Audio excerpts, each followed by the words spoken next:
और ब्याते ही फेट क्या आती है इसकी, ब्याने के बाद तुरंत मतलब जो फेट निकालते हैं वो क्या आती है, मतलब महीने भर वो 7 की फेट आ जाती है इसकी। मतलब ब्याते ही 7 की फेट आ जाती है, तो कहीं ना कहीं अच्छी फेट है। और जब ये बाकड़ी होती है ना उस समय इसकी फेट क्या हो जाती है? बाकड़ी में तो इसकी फेट 10 से आगे निकल जाती है। 10 से आगे निकल जाती है। लोग का दूध क्या रेट जा रहा है यहाँ से? अभी भैंस का 75 रुपये लीटर है और गाय का 50 रुपये लीटर है, घर ही बिक जाता है यहीं। अच्छा, मतलब भैंस का तो 75 का जा रहा है और गाय का 50 का। 50 रुपये। अच्छा, यही लोग दूध कितना हो रहा है? दूध अभी 230 लीटर है। 230 लीटर दोनों टाइम का हो रहा है? दोनों टाइम का। अच्छा, हाँ, बिल्कुल घुमा हुआ है राउंड।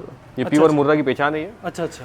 और पूंछ लंबा और हाइट भी अच्छी है इसकी। महीने की कोई बच्ची सेल करते हो अपने यहाँ पे, तो क्या रेट की सेल करते हो? ये 17 से 20,000 25,000 तक सेल हो जाती है। बॉडी में, पशुओं के शरीर में बॉडी में गर्मी बनी रहे, इसके लिए आप क्या इनको फीड में क्या स्पेशल ध्यान में रख रहे हो? अभी इनको सरसों का तेल और गुड़ और बाटा पका के दे रहे हैं अभी इनको। अच्छा अच्छा, सरसों के तेल से गर्मी रहती है। हाँ। अपना दूध कितना हो रहा है? दूध अभी 230 लीटर है। 230 लीटर दोनों टाइम का हो रहा है? दोनों टाइम का। अच्छा अच्छा, सुबह कितना होता है? सुबह देख लो 130 के आसपास सुबह होता है और 100 लीटर शाम को होता है। 100 लीटर शाम को होता है, तो यानी कि शाम को सुबह थोड़ा लेट तक निकालते हैं और शाम को थोड़ा जल्दी निकलता है ऑफिस। शाम को जल्दी निकलता है, शाम को 5-6 बजे के आसपास दूध निकाल देते हैं, है ना? अच्छा अच्छा, इनमें से टोटल कितने पशु बताए आपने? 28 से 30 पशु है। 28 से 30 पशु। इसमें से मिल्किंग पे कितने हैं? 24 है अभी। 24 पशु। और आपने ज़्यादातर भैंस ही रखी है, भैंस रखने का क्या कारण है? भैंस में बीमारी थोड़ी कम आती है अच्छा अच्छा। और गायों के जरा मैस्टाइटिस वगैरह की प्रॉब्लम थोड़ी ज़्यादा रहती है। भैंसों में थनेला वगैरह नहीं आता है, जिस वजह से आपने भैंसों पे ज़्यादा ध्यान दिया है। गायों में थनेला की दिक्कत आती है। तो गायों में एक दिक्कत और भी देखी जाती है, लोग गायों का भैंसों का डेयरी फार्म नहीं करते हैं। भैंसों के डेयरी फार्म में ये देखा जाता है कि भाई जो भैंस है वो कम समय तक दूध देती है और लात मार देती है, दूध निकालना छुड़वा देती है। उसका कैसे क्या मैनेज कर रहे हो आप? अपना बुल साथ में रहता है अपने, तो क्या है 2 महीने में प्रेग्नेंट हो जाती है भैंस वापस। अच्छा, ब्याने के 2 महीने बाद प्रेग्नेंट हो जाती है? हाँ, अपने भैंस को 2 से 2.5 महीने छोड़ते हैं। अच्छा अच्छा, मिल्किंग में। उसका ड्राई पीरियड कितने टाइम का? 2 महीने का रहता है? हाँ, 2.5 महीने 2 महीने। अच्छा अच्छा, मतलब रिपीटिंग की वगैरह दिक्कत नहीं आती? रिपीटिंग की अपने प्रॉब्लम नहीं आती है। अच्छा अच्छा। आपका दूध क्या रेट जा रहा है यहाँ से? अभी भैंस का 75 रुपये लीटर है और गाय का 50 रुपये लीटर है, घर ही बिक जाता है यहीं। अच्छा, मतलब भैंस का तो 75 का जा रहा है और गाय का 50 का? 50 रुपये। अच्छा, यहीं लोकल में लेके चले? लोकल में ग्राहक यहीं आ जाते हैं लेने। अच्छा, सारा दूध यहीं से सेल हो जाता है? सब यहाँ से सेल हो जाता है। अच्छा, बाहर बेचने की जरूरत नहीं। अच्छा, तो फिर इससे घी दूसरे प्रोडक्ट तो आप बनाते ही नहीं हो? नहीं बनाते। या फिर बच जाता है उसका बनाते हो? नहीं, कुछ नहीं। मतलब 12 महीने यहीं से निकल दूध जाता बिक है? जाता है, सब यहीं बिक जाता है। अच्छा अच्छा। मावे वाले ले जाते हैं, अगर बचता हो तो 10-15 लीटर बच जाता है, मावे वाले ले जाते हैं। मुझे यूँ बताओ कि जो भैंसों का डेयरी फार्म है, तो फिर आपको क्या क्या दिक्कतें आती है इसमें? मेजर दिक्कत क्या आती है अगर कोई नया आदमी डेयरी फार्म खोले, भैंस का डेयरी फार्म खोले, तो उसमें क्या दिक्कत का सामना करना पड़ता है? भैंस का तो यही है, टाइम पे अगर प्रेग्नेंट हो जाए तो कोई दिक्कत नहीं है। अगर भैंसों के अक्सर ये ज़्यादा रहता है कि भैंसें प्रेग्नेंट थोड़ी लेट होती हैं। हाँ। अगर आप साथ में बुल रखोगे तो प्रेग्नेंट टाइम पे हो जाएगी तो वो दूध देती भी आएगी वापस। अच्छा अच्छा। आप ये डेयरी फार्म कितने टाइम से चला रहे हो? मेरे को 20 साल हो गए। 20 साल से हो गए? हाँ। और आपकी उम्र क्या है अभी? अभी मेरी 38 साल है। 38 साल है। 38 साल? मतलब 18 साल से लगभग आपने ये 20 साल हो गए। 18 साल से मैं 18 का था उससे कर रहा हूँ। 18 साल से आपने ये स्टार्ट कर दिया था? हाँ। और लगभग 20 साल इसी काम में हो गए। तो आपने सिर्फ भैंसों पे ही काम किया या गायों का पे भी काम? दोनों किया। अच्छा अच्छा, गाय का भैंसों का दोनों किया। तो गाय छोड़ के भैंस पे क्यों आए आप? अभी आपने भैंस ज्यादा रख रखी?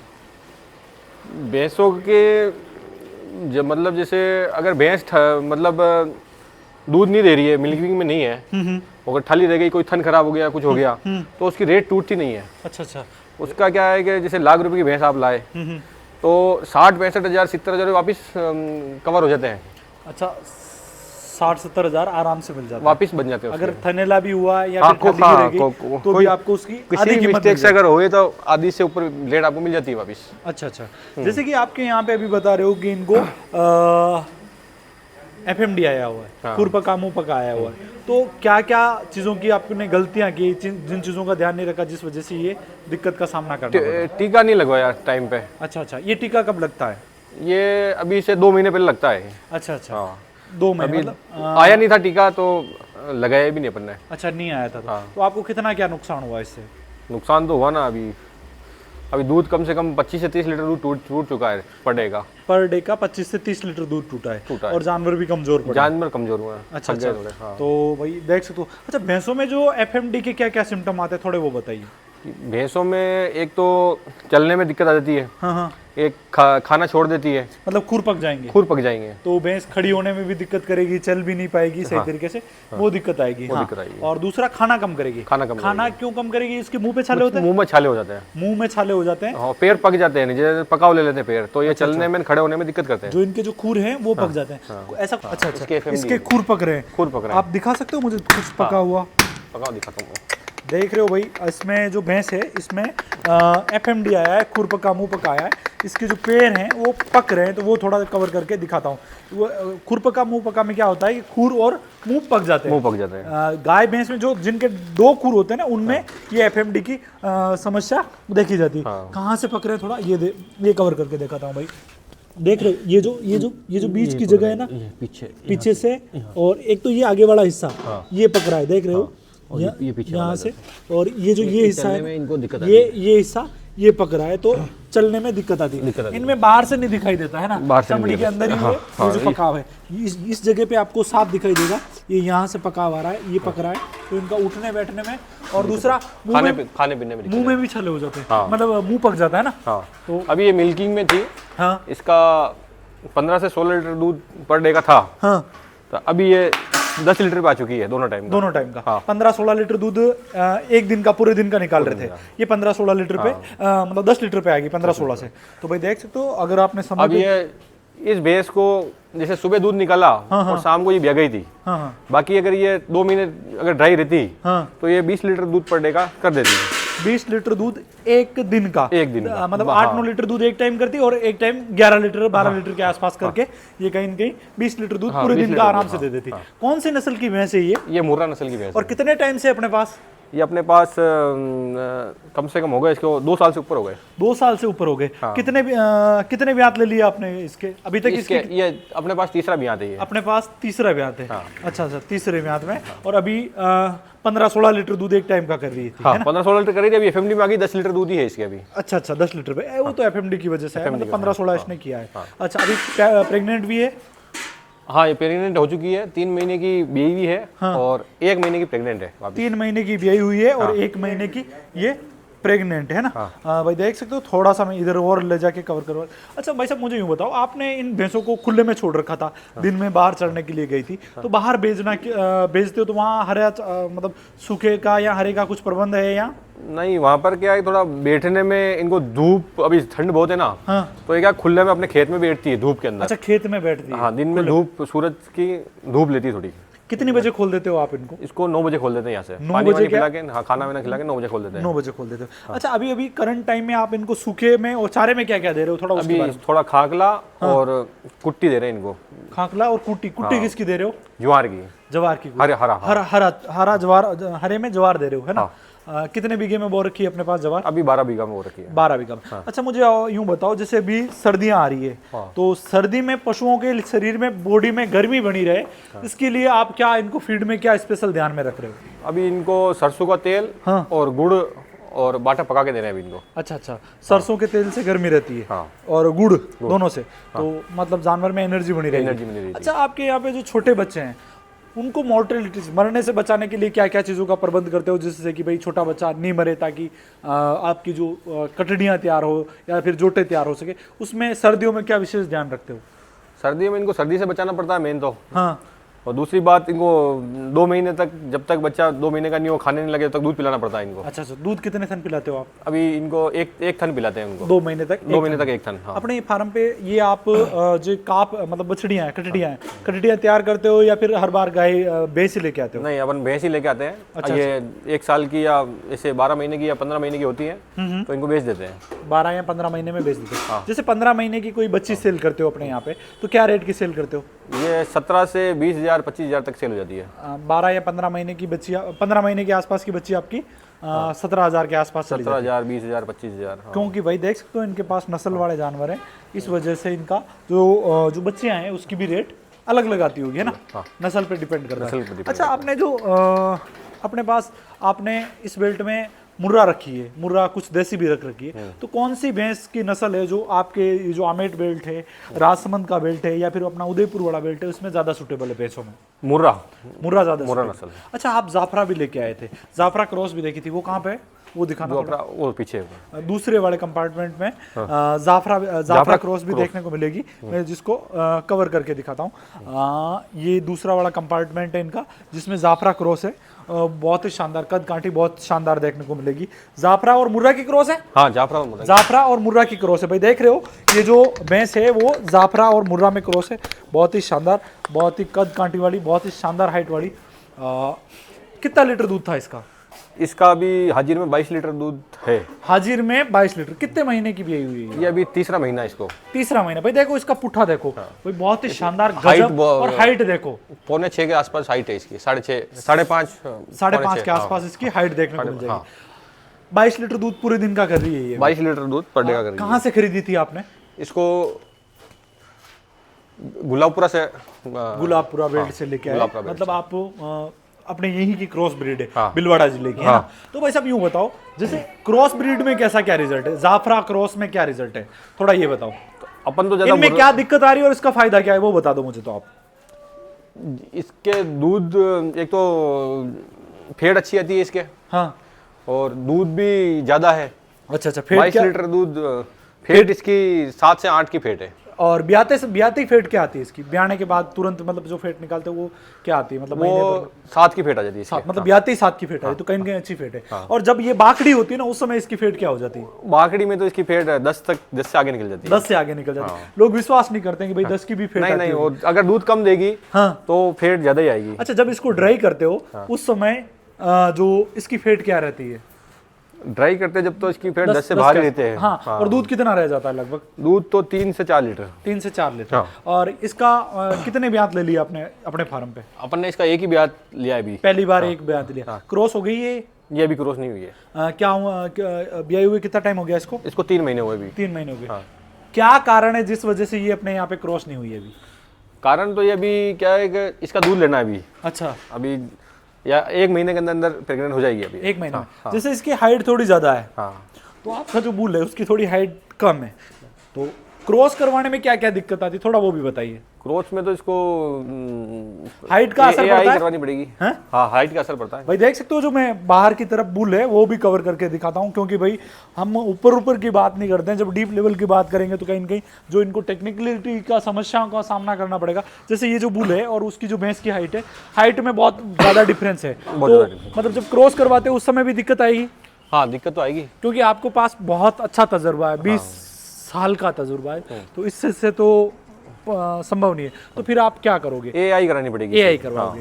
भाई अगर जानवर या तो ज्यादा छोटा है या फिर ज्यादा ही बड़ा है तो उसमें एआई समाधान है ना। ये जो बुल है आपका, इसकी जो माह का है वो मिल्क कितना था? इसकी माँ का पर डे का 20 लीटर। 20 लीटर। मतलब आपने बुल बहुत अच्छा सेलेक्ट किया। 20 लीटर दूध था। कितने टाइम से इसको यूज में ले रहे हो आप? इसको हो गए 5 साल।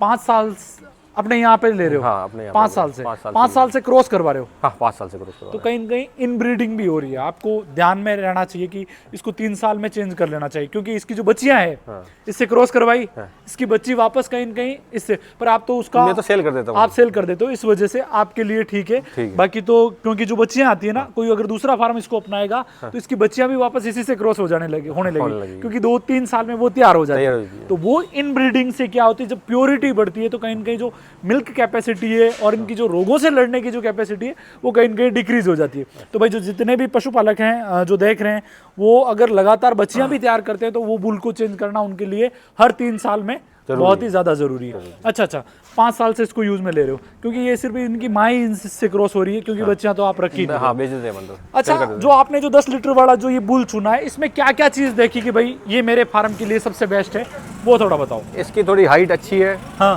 ताने में लंबा है ये। हाँ। और इसकी माँ का जो दूध था वो 20 लीटर पर डे का था। 20 लीटर दूध पूरे दिन का? हाँ, पूरे दिन अच्छा, का। अच्छा। और अपने यहाँ पे जो भैंस है वो कितने लीटर तक की है अपने पास? अपने पास 24 लीटर तक की भैंस है। 24 लीटर तक की।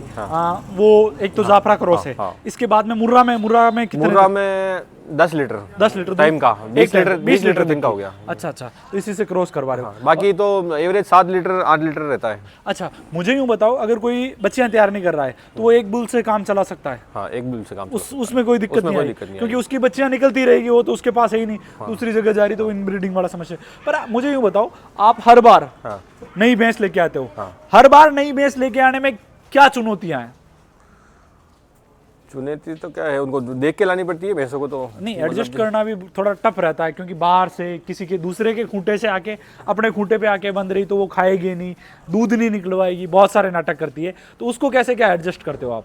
वो तो देख के लाते हैं हम भैंस। हाँ। और एरिया चुनते हैं कि भाई किस एरिया में जानवर अपना सूटेबल हो जाएगा और उसको अपने यहाँ पे सूट हो जाएगी वो भैंस। मुझे यूं बताओ, जो आपका जो आमेट बेल्ट है आपके आसपास का 40-50 किलोमीटर की परिधि में, आपको कहाँ की भैंस सबसे बेस्ट लगी है कि भाई ये 100% यहाँ पे लाते तो ज़्यादा सूटेबल होती है? और आप भैंस खरीदने जाते हो तो उसमें क्या क्या लक्षण देख के भैंस खरीदते हो कि ये अच्छी है, ज़्यादा दूध देगी और लंबे समय तक देगी? जालौर साइड से लाते हैं हम भैंसे ज़्यादा। हाँ हाँ। और पहले इसकी चमड़ी देखी जाती है कि उसकी चमड़ी पतली है कि नहीं है। अच्छा, मुझे पतली चमड़ी का कुछ परखने का कुछ आपका पैमाना है तो वो थोड़ा सा दिखाइए, ताकि मैं दर्शकों को बता सकूं कि भाई इस टाइप से ये पतली चमड़ी होती है इसमें। अब ये दुजान पड़ी है, ये सेकंड लैक्टेशन में भाई देख रहे हो, दूसरे ब्यात की ये जो जोटी है, इसकी चमड़ी के बारे में बता रहे हैं, ताकि आपको पता चल सके भाई चमड़ी का कैसे पता करें। अभी इसकी पहली तो इसकी पूंछ बिल्कुल पतली आएगी। हाँ हाँ, मतलब जैसे मरोड़ सकते हो आप, है ना? मोड़ सकते हो, रस्सी की तरह मोड़ सकते हो। और फिर क्या है, बिल्कुल इसकी यहाँ से पकड़ेंगे अपन तो बिल्कुल पतली देख आएगी, सकते हो कागज की ये तरह। चमड़ी की पहचान है। इसको पकड़ेंगे तो ये चमड़ी आसानी से उठा सकते हैं। और इसकी ये पूंछ है जो बिल्कुल नरम है। अच्छा, मतलब इसको आप मोड़ सकते हो बिल्कुल। अच्छा अच्छा, नरम मूंछ होने से दूध का क्या? नहीं, जैसे पतली चमड़ी जो बता रहा हूँ। हाँ, पतली चमड़ी है ना। अच्छा, और चीजें क्या है जो एक अच्छी दूध वाली भैंस की पहचान है? उसका अडर अच्छा होना चाहिए, थन की साइज अच्छी होनी चाहिए, उनकी साइज अच्छी होनी चाहिए, थनों में गेप अच्छा होना चाहिए। अच्छा अच्छा। और पुट्ठे का क्या लेना देना है? पुट्ठा भी पीछे से चौड़ा होना चाहिए? हाँ, पुट्ठा चौड़ा होना चाहिए भैंस का पीछे से। अच्छा, वही भैंस अच्छा दूध देगी। वो जिसका पुट्ठा अच्छा चौड़ा है, कहीं कहीं अपन ने इस जाफरा क्रॉस में देखा तो इसका भी पुट्ठा चौड़ा था, तो वो दूध में अच्छी है। अच्छा, आगे में आप मुकुट में क्या क्या चीजें देखते हो? सिंग वगैरह, नैन नक्श में? मुकुट में ये सींग हाँ, बिल्कुल घुमा हुआ है, राउंड। ये प्योर मुर्रा की पहचान है ये। अच्छा अच्छा। और पूंछ लंबा और हाइट भी अच्छी है इसकी। जैसे अपन ने बात कर दी चमड़ी की, तो वहां से पहचान हो। जैसे भैंस को आप सर्दी, गर्मी और बरसात में क्या क्या चैलेंज आते हैं जिसमें भैंसों को रखना थोड़ा टिपिकल हो जाता है? थोड़ा उसके बारे में बताइए। सर्दी में तो ये इनको सर्दी से बचाना पड़ता है भैंसों को, और अच्छी व्यवस्था करनी पड़ती है इनके साफ सफाई की, और नीचे गीला नहीं रहे, उससे क्या है कि साफ सफाई अच्छी रहे सर्दी में तो। अच्छा अच्छा। और बरसात में तो कोई दिक्कत नहीं आती है। अच्छा, ब्याने के बाद आप भैंस की विशेष परवरिश में क्या क्या ध्यान रखते हो? मतलब ब्याने के बाद इसकी डाइट में क्या क्या सुधार करते हो, वो थोड़ा बताइए। ब्याते ही तो इनको गुड़ हाँ, और अजमा, मेथी ये देते हैं। अच्छा, अगर किसी की जड़ अगर सही तरीके से नहीं गिरी तो अगली बार कंसीव होने में क्या क्या दिक्कत आएगी? उसको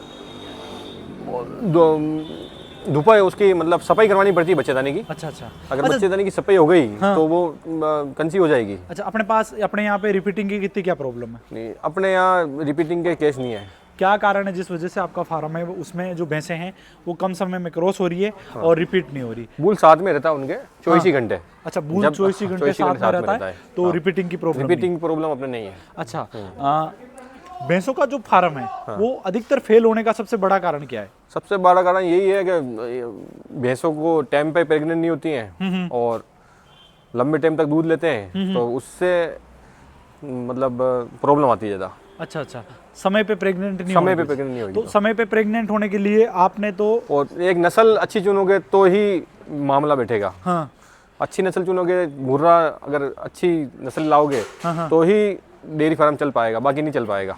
पशु का चयन ही मेन है इसमें। अच्छा, पशु का चयन बढ़िया है। तो मतलब जो आप भैंस खरीदते हो तो उसमें कितने लीटर प्लस तक की भैंस लेके आते हो तो आपको वो प्रॉफिट में लेके जाती है?